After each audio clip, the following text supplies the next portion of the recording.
And if you didn't know, I'm Eedy McDaniel.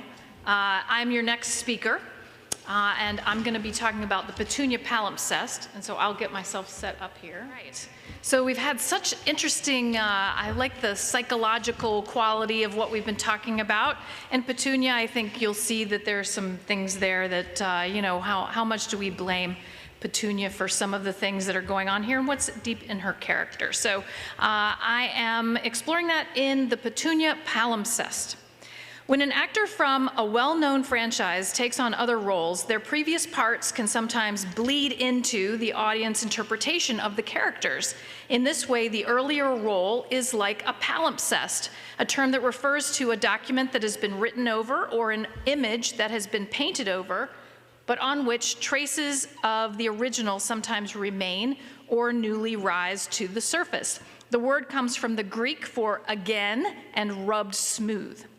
I've argued elsewhere that Emma Watson's Belle in Disney's live-action Beauty and the Beast bears traces of Hermione in her feminist approach to the classic tale, for example. Such is also the case for two Harry Potter film actors who have taken motherly roles in the recent Disney Star Wars series Andor. Fiona Shaw, who plays Petunia Dursley in the Harry Potter films and Marva Andor in Andor, and Kathryn Hunter, who plays Arabella Figg in the one, and Eedy Carn, Syril Carn's mother, in the other. Seeing the same actors play these new roles leads audiences to connect the two characters, to compare them, and to consider what they reflect about human possibility in an oppressive political and social environment, whether in the wizarding world or in a galaxy far, far away. Shaw's and Hunter's portrayals of mother figures in Andor make us think again about the motherly roles they played in Harry Potter, imagining an alternate trajectory for their Wizarding World characters. Shaw's portrayal of Marva offers a kind of redemption arc for Petunia, while Hunter's portrayal of Eedy Carn suggests how someone on the margins can play a destructive rather than protective role. Ultimately, all four characters and their actors' insightful performances argue for the importance of mothers in shaping heroic characters for better and for worse. As Fiona Shaw noted in an interview with Screen Rants Plus in 2022, Petunia Dursley is not a good mother in the book series or in the movies. She is selfish and petty, overly indulgent to her son Dudley, and abusive to her nephew and ward Harry. In contrast, Marva Andor is, as Shaw explained, a proper person who knows how to look after her adoptive son, Cassian Andor. Although Shaw said she hadn't thought about the characters in relation to each other before her interviewer's question, the fact that the interviewer asked her to compare the characters along with her character in Killing Eve illustrates the way viewers bring earlier roles into their understanding of the later ones to enrich their interpretations. Petunia and Marva have much in common. Both have strong personalities, loving marriages. I said what I said. Adoptive sons with secret identities, and a fraught social and political context in which the revelation of those secrets would create problems for both of them. Both women are on the margins of the major conflicts in the fantasy worlds they inhabit. Petunia is the Muggle sister of a witch, and Marva is an imperial looter from the rusty Outer Rim planet Ferrix. Their adoptive sons are the eponymous heroes of their stories. Ripped from their homes as children and having grown up in a time of authoritarian creep, Harry Potter and Cassian Andor must claim their identities and fight underground against the inhumanity of the bureaucratic states in which they live. Both will die for their cause, and both will ultimately be successful in doing good in bad times. These adoptive sons learn much from their relationships with their mother figures about love and its absence, generosity and humaneness. However, there are important contrasts among both the heroes and their mother figures in the two series. Petunia's and Marva's characters have different perspectives, dispositions, and aims that reveal themselves in their domestic arrangements and their parenting. Petunia is a social climber who is married into money and lives her dream of material comfort in the suburbs. Shaw's portrayal of Petunia's petty but obsessive focus on the material, especially visible in the Chamber of Secrets when the Masons come to dinner, reveals the character's anxiety that her status is fragile. one floating pudding away from ruination. But Shaw's Marva does not enjoy material success and lives on the marginal fringe of the empire. She and her husband Clem salvage items from imperial wreckages and live on the distinctly industrially ugly planet Ferrix, demonstrating a spirit of adventure and also a willingness to break rules. Their bonds to their adoptive sons are also different, perhaps partly because of how they came into each other's lives. Petunia's bond with Harry is a blood bond, but likely only magically and not emotionally so. Baby Harry, whom Petunia has never met, is unceremoniously dropped onto her doorstep with a threatening note from Albus Dumbledore that undoubtedly recalls painful memories of when he denied her entry into Hogwarts, excluding her from her sister Lily's special magical community. Petunia also has a young son of her own. To prevent any suggestion that her nephew might compete at all with her affections for her son, Petunia spoils Dudley, giving him 2 bedrooms and Harry none, giving Dudley an excess of material goods and admiration while she raises Harry in scarcity of either commodity, giving Dudley parental love while treating Harry as an unwanted servant. Marva, however, chooses Cassian, taking the boy over Clem's precautionary protests from a wrecked ship to live as her son. Shaw displays through her facial expression Marva's instant connection to the young Cassian, this is it, and her sudden decision to take him with them when they leave. The moment where she whisks him away from his home planet Canary, flying toward the blaze of a rising sun, suggests the beginning of a positive new relationship for both of them. Marva creates a new identity for Cassian, hiding his origins, but treasures this relationship with her only son. Her irritation with his search for his missing sister, who likely died in the Imperial action on Canary. I know, I've read the fan theories on that. I got my own theory. But for she's supposed to be dead.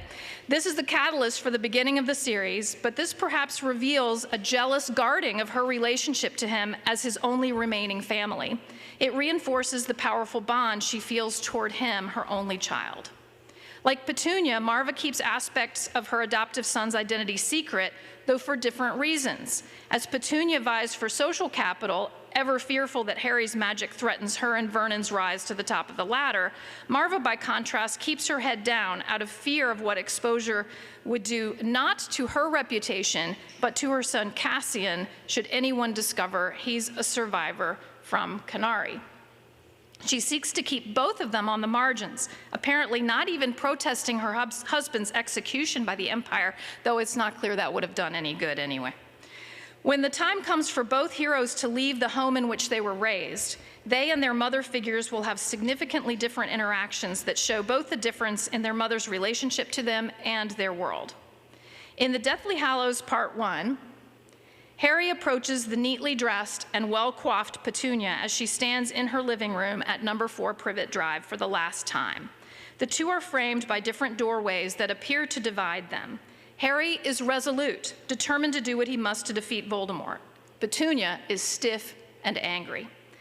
"I have lived in this house for 20 years, she says, and now in a single night I'm expected to leave. When Harry warns her that they'll torture her for information about his whereabouts, she replies, "Do you think I don't know what they're capable of? You didn't just lose a mother in Godric's Hollow that night, you know. I lost a sister." The sound of Vernon's car starting pierces the silence that follows, and she walks out without another word, leaving Harry to go forward in his quest by himself. Note that this is different from the book, which has Petunia giving him an odd and tremulous look and teetering on the edge of speech, and then leaving without saying anything. This makes a poignant contrast to the scene where Marva and Cassian Andor part ways in Episode 7, The Announcement. Cassian has returned to Ferrix after having amassed a fortune in stolen Imperial funds, and he begs Marva to leave the planet with him to start a new life. Shaw's Marva is not neatly dressed, appearing frail, disheveled, and distraught, and she greets Cassian with a fierce embrace. Like Petunia, Marva does not want to leave, but for different reasons. She worries that Cassian has put himself in danger by returning, wanted as he is by corporate Imperial enforcers. At this point, Cassian is not the committed rebel that Harry was when Petunia left Privet Drive. But Marva, in contrast, has become radicalized in Cassian's absence. It is Cassian who is fleeing from confrontation with the forces of authoritarian evil, not his adoptive mother. Determined to take whatever strikes she can against the Empire, Marva vows to stay, even though it means they will be separated. But this is not a cold or cold-hearted separation. In an emotional scene, Cassian pleads with her to join him because he will worry about her all the time. "That's just love," she says, with beautiful simplicity. The bond between the two of them remains even though they are parting ways. This is a sophisticated motherly love, one that understands that Cassian has growing to do before he can reach the point she has attained as a rebel against the Empire, one that allows him the space and freedom in which to do that growing, painful though it is to both of them. When Cassian leaves Ferrix, he leaves a blazing sun behind him, putting a poetic bookend to his relationship with Marva. That moment at Privet Drive is the last we see of Shaw's Petunia in the Harry Potter films. She has no more to contribute to the hero's development or his journey, but Marva's influence continues even after her death. She is injured hunting for tunnels through which to stage covert rebel attacks on the Imperial troops stationed on Ferrix, and soon dies. In episode 11, Daughter of Ferrix, episode 11, Daughter of Ferrix, emphasizes Marva's roots on her home planet and her determination to save it from Imperial takeover. Hoping to use the bond Marva and Cassian share to lure Cassian to his mother's funeral, the Empire's forces lay a trap for him on Ferrix, not realizing that he's already imprisoned on Narkina 5 under a pseudonym. But they're bad. At her funeral, Marva's droid projects a ghostly hologram of her in life to deliver her last words as she seeks to be worthy of the funerary stone. As the voice of the dead, she gives a rousing speech to the people of Ferrix, and I wish I had time to show you this. You should Google it and watch the whole 4 minutes and 44 seconds of this whole speech, and I'm just gonna give you some little snippets of it, but the whole thing's just powerful. Makes you wanna go fight the Empire. Okay, she says this: "Where you stand now, I've been more times than I can remember. I always wanted to be lifted. I was always eager, always waiting to be inspired. I remember every time it happened, every time the dead lifted me with their truth. And now I'm dead, and I yearn to lift you, not because I want to shine or even be remembered. It's because I want you to go on. I want Ferrix to continue. But we were sleeping. I've been sleeping. I've been turning away from the truth I wanted not to face. There is a wound that won't heal at the center of the galaxy. There is a darkness reaching like rust into everything around us. The Empire is a disease that thrives in darkness. It is never more alive than when we sleep. It is easy for the dead to tell you to fight, and maybe it's true, maybe fighting is useless. Perhaps it's too late, but I'll tell you this. If I could do it again, I'd wake up early and be fighting these bastards from the start. Fight the Empire! Although an Imperial officer tries to throw his cloak over the projection, it lingers on above the people of Ferrix, exhorting them to fight, and revolution breaks out among them as they do as she charged them to do. Petunia doesn't get a moment like this, not in the books or in the films. She does not have the capacity for this kind of rebellion or this kind of moral invocation. But I think Harry Potter readers will recognize many elements of this scene, particularly from Harry's march through the Forbidden Forest to render himself vulnerable to Voldemort's death curse. Harry uses the resurrection stone, certainly a kind of funerary stone in itself, to call upon the dead who have already fallen to Voldemort's forces, his parents, Sirius, Lupin, so that they may accompany him on as he confronts the Dark Lord's evil authoritarianism. Could Petunia have ever been among them had she chosen a different path? Marva's speech also evokes the epigram at the beginning of Deathly Hallows from Aeschylus's The Libation Bearers. But there is a curse in the house and not outside it, no, not from others but from them, their blood strife. We sing to you, dark gods beneath the earth. Now hear you blissful powers underground, answer the call, send help, bless the children, give them triumph now. This call seeks help for the living from the dead. The next generation, the children, do not wait for a hero from afar to save them, but seek to save themselves, knowing that the dead have blessed them in their cause. Marva's speech from the dead to the living is a catalyst for all-out rebellion on Ferrix as she bestows upon them such a blessing.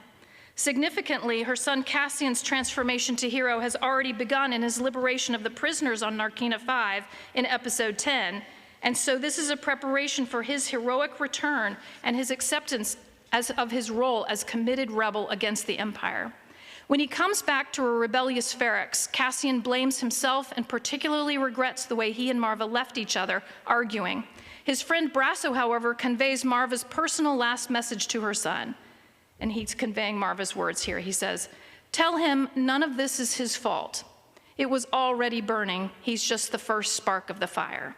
Tell him he knows everything he needs to know and feels everything he needs to feel. And when the day comes and these two pull together, he will be an unstoppable force for good. Tell him..."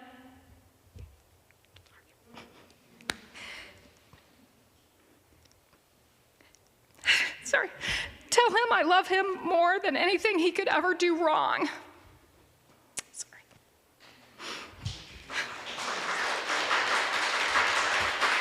Sorry.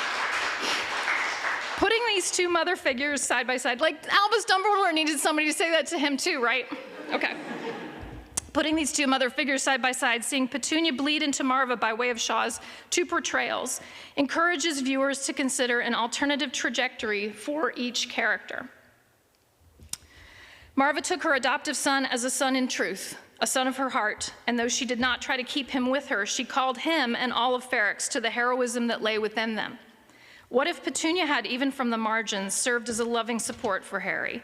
Could she have done good for their cause? Could she have drawn upon her roots or her love for her sister and anger at her sister's murder to inspire others to resist tyranny? Perhaps it was simply not in her nature. Another tantalizing palimpsest appears when we watch actor Kathryn Hunter, who, as Arabella Figg, rescues Harry and Dudley from the Dementors in Order of the Phoenix, also played the malevolent mother of Syril Karn, part of a security team pursuing Cassian Andor. In bringing Harry out of the tunnel, Mrs. Figg is helpful and comforting in a motherly way to Harry, and she's an unexpected ally familiar with the wizarding world. On the stand at his trial, she does her best to support him despite her nervousness and the likelihood that as a squib, she did not see the Dementors at all. However, Hunter's Eedy Carn, also a marginal figure in the imperial system, exudes a kind of coarse ambition and false affection for her son Syril. That distinctive, querulous voice that evokes pathos for Mrs. Figg grates as insincerity when coming from Eedy Carn. When Syril comes home to her in disgrace, having failed to capture Cassian, Eedy slaps him across the face as soon as she sees him, then gives him a hug. She gets him his next job through family connections, but always withholds her approval as she and her son trade barbs with each other over breakfast of the imperial version of Cocoa Puffs. They're blue, it's gross, doesn't look nourishing at all. The Carn Andor story arc has not been fully resolved yet, and so it will be interesting to see what role his fraught relationship with his mother plays in Cyril's anti-heroic journey. At the very least, we can see that the toxicity of that relationship has had a lasting impact on Cyril's slavish search for approval in the eyes of Dedra Meero, an officer of the Imperial Security Bureau. Eedy Carn's failure to nurture her son with unconditional love provides a reverse image of Marva's relationship with Cassian. Connections like these enabled by actors playing roles, I did two, I couldn't decide which one I liked better. Okay. Connections like these enabled by actors playing similar roles across fantasy universes produce the effect of a palimpsest, where earlier words and images are overlaid with newer ones, though they're not entirely erased. Traces of Petunia remain in Shaw's portrayal of Marva, just as traces of Mrs. Figg cling to Hunter's Eedy Carn. The proximity of these characters then evokes comparison, particularly as we consider the role mothers have to play in the development of their children's heroism. Eedy Carn's mothering creates insecurities in her son that impel him to seek glory in immoral causes like the Empire. Petunia's failure as a mother to Harry forces him to look for mothering elsewhere, and he's very fortunate to find that in Mrs. Weasley. But Marva clearly stands as a model, both in terms of her ability to let Cassian go and her stubborn call for him and all the children of Ferrix to rise up in rebellion against evil tyranny. Even as all these mothers exist on the margins of the main battles, and indeed are marginal figures within the fantasy worlds they inhabit, they have tremendous influence on their children, calling forth their baser or nobler natures, but also showing the value of love as a foundation for moral action.